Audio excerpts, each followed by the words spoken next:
কথা পরিষ্কার, এই কাদিয়ানী সম্প্রদায় যদি তারা এইভাবে তাদের তৎপরতা চালায়, আমরা উলামায়ে কেরাম যখন আপনাদেরকে রাজপথে আহ্বান করব, রক্ত দেওয়ার জন্য যদি প্রয়োজন হয় রক্ত দেব, জান দেওয়ার জন্য প্রয়োজন হয় জান দেব, তারপর ওই কাদিয়ানী সম্প্রদায়কে এদেশের মধ্যে তাদের দাওয়াত পৌঁছানোর জন্য দেওয়া হবে না, ঠিক কিনা?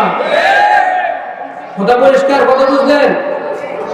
আর আপনাদের এই পবিত্র জমিনে যেটাকে বলা হয় উলামাদের একটা শহর গাজীপুর, মাদ্রাসার শহর, এখানে কিন্তু অনেক মাদ্রাসা আছে, অনেক তালিমে আলেম আছে, অনেক বড় বড় আলেম আছে।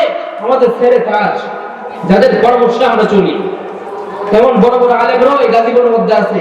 সুতরাং এই পবিত্র মাটিকে রক্ষা করার জন্য আমরা যদি আবার যুদ্ধের ময়দানে যেতে হয়, তাহলে আমরা যুদ্ধের ময়দানে যেতে প্রস্তুত আছি কিনা বলেন? সুতরাং কাদিয়ানী সম্প্রদায় কি? কাফের। কারণ তারা খতমে নবুয়ত মানে না, কারণ তারা খতমে নবুয়ত মানে না, শেষ নবীকে মানে না, এই জন্য তারা কি? এই জন্য তারা কি? কাফের। এই ব্যাপারে কোনো সন্দেহ আছে? সুতরাং এই কাদিয়ানী সম্প্রদায়ের উদ্দেশ্যে বলবো, আমাদের প্রশাসন যারা আছে, প্রধানমন্ত্রী পর্যায়ে যারা আছে, এই দেশের সরকার যারা আছে, তাদেরকে বলতে চাই, এই কাদিয়ানী সম্প্রদায় তারা এই দেশের মধ্যে বসবাস করবে, আমাদের কোনো আপত্তি নাই। এই দেশের মধ্যে হিন্দু থাকে, আমরা কোনোদিন আপত্তি করি না। খ্রিস্টান থাকে, ইহুদি থাকবে, নাসারা থাকবে, প্রত্যেক মানুষ থাকবে, আমাদের কোনো আপত্তি নাই।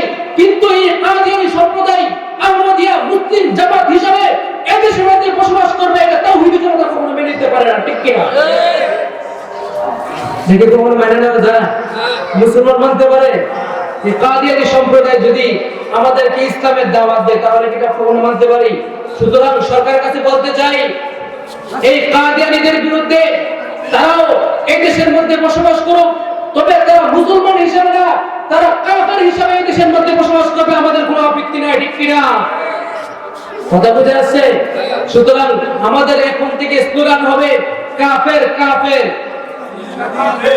চিৎকার দিয়ে বলতে হবে কাফের কাফের, কাফের কাফের, কাদিয়ানীরা কাফের। কথা পরিষ্কার, কথা বুঝে আসছে? এই স্লোগানটা প্রত্যেকটা বাংলাদেশের প্রত্যেকটা অলিতে গলিতে, জনপদে, পাড়া মহল্লায় পৌঁছে দিতে হবে। প্রত্যেকটা সন্তানের কর্ণকুহরে এই জিনিসটাকে পৌঁছে দিতে হবে যে কাদিয়ানী সম্প্রদায় কাফের কাফের কাফের, ঠিক কিনা? কারণ কি পৌঁছে দেবে? কারণ একমাত্র এটাই যে যদি প্রত্যেকটা মানুষের ছোট ছোট বাচ্চাদের কানে যদি এটা পৌঁছায় দেওয়া যায় যে কাদিয়ানী সম্প্রদায় কাফের, তারা যখন বড় হবে, এই কাদিয়ানী যদি তাদেরকে দাওয়াত নিয়ে আসে, তাদের কাছে দাওয়াত দেয় কাদিয়ানী হওয়ার, তাহলে ওই সময় তাদের ধ্যানে এতটুকু বাঁচবে যে কাদিয়ানীরা কাফের কাফের, ঠিক কিনা? সুতরাং কাদিয়ানী কাফের, তাদের সাথে এক হওয়া যাবে, একত্রিত হওয়া যাবে, তাদের ধর্ম গ্রহণ করা যাবে। সুতরাং গাজীপুরের মানুষ এই গাজীপুর থেকে যেন এই কাদিয়ানী সম্প্রদায় যেন এইখান থেকে দাওয়াতের তৎপরতা না চালাতে পারে, সেই জন্য যদি এই গাজীপুরের উলামায়ে কেরাম আবার যদি রাজপথে ডাক দেয়, হেফাজত ইসলাম থেকে যদি আবার ডাক দেওয়া হয়, তাহলে আমরা রক্ত দেওয়ার জন্য, জান দেওয়ার জন্য প্রস্তুত থাকবো তো ইনশাআল্লাহ। আল্লাহ তাআলা সকলকে কবুল করেন, সকল আমিন।